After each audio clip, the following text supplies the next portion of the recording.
Welcome to mean IT. আমি মিনহাজুল ইসলাম। গত ভিডিওতে আমরা লারাভেলে কাজ করার জন্য সফটওয়্যারগুলো ইনস্টল করে নিয়েছি। আজকের ভিডিওতে আমরা লারাভেলে ফাইল স্ট্রাকচার সম্পর্কে জানবো। ভিডিওর শুরুতে একটি কথা বলতে চাই, যদি আমার চ্যানেলে নতুন হয়ে থাকেন তাহলে অবশ্যই আমার চ্যানেলটিকে সাবস্ক্রাইব করবেন এবং পাশে থাকা বেল আইকনটিতে ক্লিক করে নোটিফিকেশন বাটনটি অন করে দিবেন, যাতে পরবর্তী ভিডিও দেওয়ার সঙ্গে সঙ্গে আপনি নোটিফিকেশন পেয়ে যেতে পারেন। কথা না বাড়িয়ে চলুন তাহলে শুরু করা যাক আজকের ভিডিও। শুরুতে আমি ভিজুয়াল স্টুডিও কোডটাকে ওপেন করে নিচ্ছি এবং এটা ওপেন হওয়ার পর আমি অলরেডি দুইটা সফটওয়্যার ইনস্টল করার প্রসেস আপনাদেরকে জানিয়ে দিয়েছি। যদি আপনারা সাবলাইম টেক্সট ইনস্টল করতে না পারেন সেক্ষেত্রে আমার একটি ভিডিও আছে, আপনারা চাইলে সেটা দেখে নিতে পারেন। আমি ডিসক্রিপশন বক্সে দিয়ে দেবো এবং আই বাটনে দিয়ে দেবো, আপনারা সেখান থেকে গিয়ে দেখে নেবেন।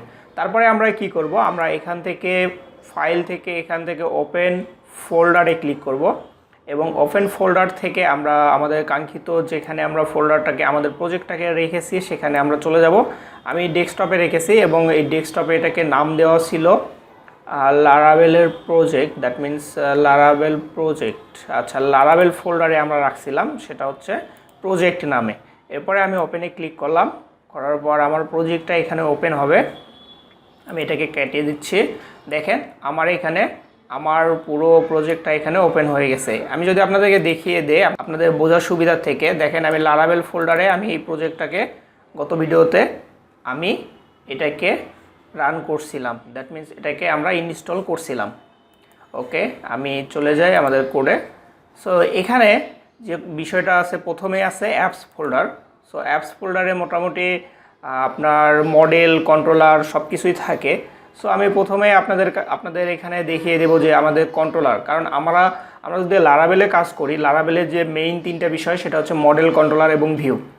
সো বেসিক্যালি এই তিনটা জিনিস আপনাদেরকে প্রথমেই জানতে হবে যে মডেল কি, কন্ট্রোলার কি এবং ভিউ কি। সো আমি যদি একটু শর্টলি বলি সেক্ষেত্রে আমাদের মডেল হচ্ছে ডাটাবেস, দ্যাট মিন্স আমরা এই মডেলের মধ্যে আমাদের ডাটাবেসটাকে আমরা স্টোর করি বা ডাটাবেসটাকে এখানে রাখি।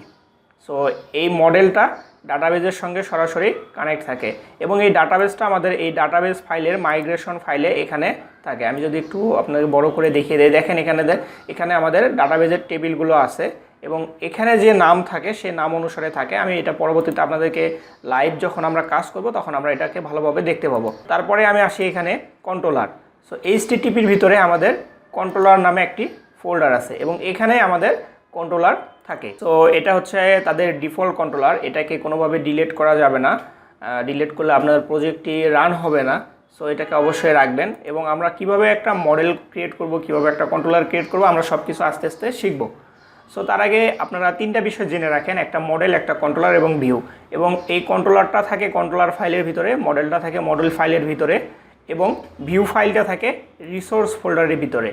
সো রিসোর্স ফোল্ডারের ভিতরে দেখেন এখানে ভিউ নামে একটি ফোল্ডার অলরেডি আছে এবং এখানে দেখেন একটি welcome.blade.php, যেটা আমরা প্রজেক্টটাকে রান করার পর আমরা দেখতে পাবো। আমাদের এটার মধ্যে যে কোডগুলো আছে সেই কোডগুলো আমাদেরকে ইন্টারফেসে দেখাবে। দ্যাট মিন্স আমরা যে HTML কোডগুলো দেখি, অর্থাৎ আমরা এটাও বলতে পারি যে আমরা HTML যে কোডগুলো আমরা লিখবো সেগুলো আমাদের ভিউয়ের মধ্যে থাকবে এবং এই ভিউয়ের মধ্যে যে কোডগুলো লিখবো সেগুলো আমাদেরকে ফন্টে দেখাবে। এরপরে আমরা আরও কিছু বিষয় জানবো। আমরা উপর থেকেই আসি। সো উপর থেকে যদি আসে, আমাদের কন্ট্রোলার চলে গেছে, আমাদের এখানে একটা ফোল্ডার আছে মিডলওয়্যার।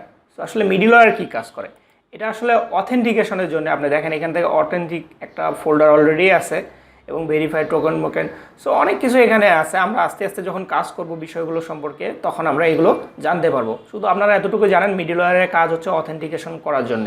আর তারপরে যদি আমরা আসি এখানে বুটস্ট্র্যাপ, এটা আসলে তাদের ডিফল্ট ফোল্ডার, এটা আমাদের প্রয়োজন নাই, আপাতত থাক। সো এখানে একটা কনফিগ ফোল্ডার আছে। কনফিগ ফোল্ডারের মধ্যে আমরা যখন প্রজেক্ট লাইভ করতে যাব সেক্ষেত্রে আমাদের এখানে অনেক কিছু প্রয়োজন আছে। এখানে আপনি যদি দেখেন তাদের একটা সেশন আছে। সো সেশনে তাদের সব কিছু বলা আছে, কত সেকেন্ড সেশন থাকবে, সব কিছু এখানে দেওয়া আছে। এবং এখানে কনফিগ ফোল্ডারের ভিতর অ্যাপস ফোল্ডার আছে। সেই অ্যাপস ফোল্ডারে এখানে কিছু গুরুত্বপূর্ণ বিষয় আছে, আপনাদেরকে যদি আমি বলিয়ে দিই। সো আপনাদের একটা বিষয় আমি এখানে ক্লিয়ার করে দেই। অ্যাপস ফোল্ডারের ভিতরে আপনারা যখন আসবেন, সো অ্যাপস ফোল্ডারে দেখবেন এখানে প্রোভাইডার এবং আরেকটা আছে আপনাদের এখানে LASS। সো এই দুটো ফোল্ডারের মধ্যে, এই দুটো ফাইলের ভিতরে আমরা যখন থার্ড পার্টি কোনো API ইউজ করব তখন আমাদেরকে এখানে রাখতে হয়। সো আমরা পরবর্তীতে এগুলো যখন কাজ করব তখন আস্তে আস্তে সব কিছু জানতে পারবো। এবং এখানে আরেকটা বিষয় আছে, আমি যদি আপনাদেরকে দেখিয়ে দিই, যখন আমরা প্রজেক্ট লাইভ করি সো এখানে আমাদেরকে ইউআরএলটাকে দিতে হয় এবং এখানে আমাদেরকে ইউআরএলটাকে দিতে হয়, কারণ এখানে অ্যাসেট ইউআরএল এবং ইউআরএল। সো এটা হচ্ছে অ্যাপস ইউআরএল। অ্যাপস ইউআরএলের মধ্যে দেখেন এখানে অলরেডি লেখাই আছে অ্যাপস ইউআরএল, দ্যাট মিনস আমাদের অ্যাপসের ইউআরএলটা যেখানে রান হবে সেই ইউআরএলটা দিতে হয়। সো এগুলো আপনাদের প্রয়োজন পড়বে না, আমি তারপরও বেসিক বিষয়টা জানানোর প্রয়োজন মনে করতেছি, তাই আপনাদেরকে জানিয়ে দিলাম।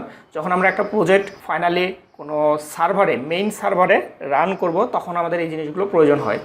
সো কনফিগ ফোল্ডারে এ পর্যন্তই থাক। আর ডাটাবেজের এখানে মোটামুটি ডাটাবেজের আমাদের যে আমরা যে ডাটা টেবিলগুলো করব আমাদের টেবিলগুলো এখানে থাকবে। এবং এখানে সিডার হচ্ছে, সিডারের কাজ হচ্ছে এটার মাধ্যমে আপনি ডাটা ইনসার্ট করতে পারবেন আপনার ডাটাবেজে। সো এ পর্যন্ত এটার কাজ শেষ। তারপরে যদি আমরা পাবলিক ফোল্ডারে আসি, দেখবেন এখানে পাবলিক ফোল্ডারের ভিতরে আপনি আপনার ফোল্ডারগুলো করবেন, যেমন ইমেজেস, সিএসএস। সো সব ফোল্ডারগুলো আমাদের পাবলিক ফোল্ডারের ভিতরে এখানে থাকবে।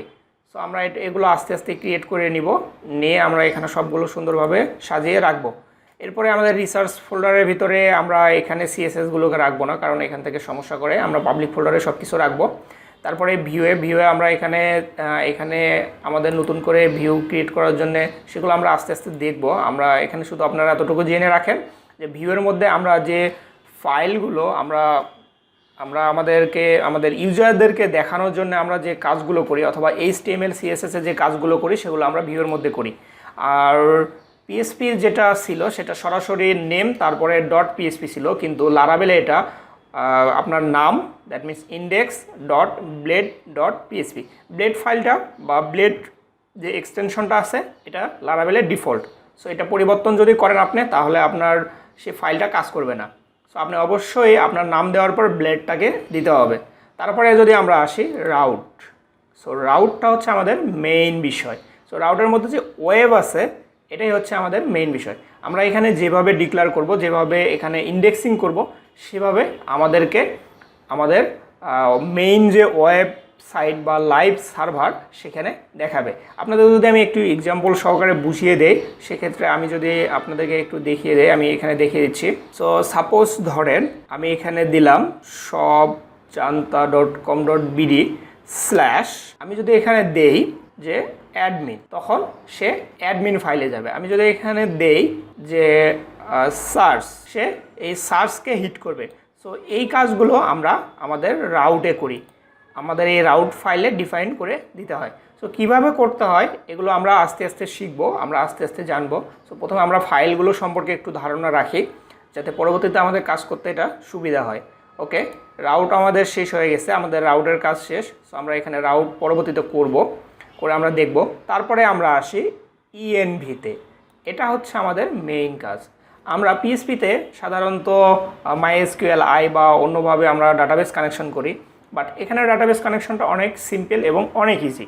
দেখেন আপনাদেরকে এখানে কিছুই করতে হবে না, আপনারা চাইলে এখানে আপনাদের প্রজেক্ট লিঙ্কটাকে দিতে পারেন। যদি আপনারা লাইভ করেন তাহলে লাইভ লিঙ্কটাকে এখানে দিবেন, অথবা যদি লোকাল হোস্টে করেন তাহলে অবশ্যই এখানে লোকাল হোস্টের লিঙ্কটাকে দিয়ে দিবেন। এরপরে আপনারা কী করবেন, আপনারা এখানে খেয়াল করবেন এখানে ডাটাবেস নেম দেওয়া আছে। সো এই জায়গাতে আপনারা আপনাদের প্রজেক্টের ডাটাবেস নেমটাকে দিয়ে দিবেন। সো আমি আস্তে আস্তে সব কিছু দেখিয়ে দিব কীভাবে করতে হবে। এবং আপনাদের ডাটাবেজে যদি ইউজার নেম থাকে তাহলে ইউজার নেম দিবেন, পাসওয়ার্ড থাকলে পাসওয়ার্ড দিবেন। সো লাইভ সার্ভারে যদি আপ করেন সেক্ষেত্রে আপনাদেরকে ইউজার নেম পাসওয়ার্ড এখানে দিতে হবে। আর যদি আপনারা লোকাল সার্ভারে কাজ করেন তাহলে ইউজার নেম পাসওয়ার্ড দেওয়ার দরকার নেই, আপনারা শুধু ডাটাবেস নেমটাকে দিবেন। আপনাদের যে জ্যাম সফটওয়্যার বা ওয়ার্ম সফটওয়্যার যেটাতে যে ইউজ করেন সেই অনুসারে এখান থেকে ওখানে ডাটাবেস ক্রিয়েট করে তারপরে এখানে দিয়ে দিবেন। সো আমরা সে বিষয়গুলো আস্তে আস্তে জানবো, আমরা সে বিষয়গুলো পরবর্তী ভিডিওতে আমরা এখানে ডাটাবেস কানেকশন করব এবং তার সঙ্গে আরও কিছু বিষয় আছে সেগুলো আমরা আস্তে আস্তে করব। সো তারপরে এই মোটামুটি এই বিষয়গুলো সম্পর্কে জানলেই হবে। পরবর্তী বিষয়গুলো যেগুলো জানার প্রয়োজন আমরা আস্তে আস্তে কাজ করার সঙ্গে সঙ্গে আমরা আস্তে আস্তে সব কিছু জানতে পারবো। সো এই মোটামুটি লারাভেলের বেসিক স্ট্রাকচার।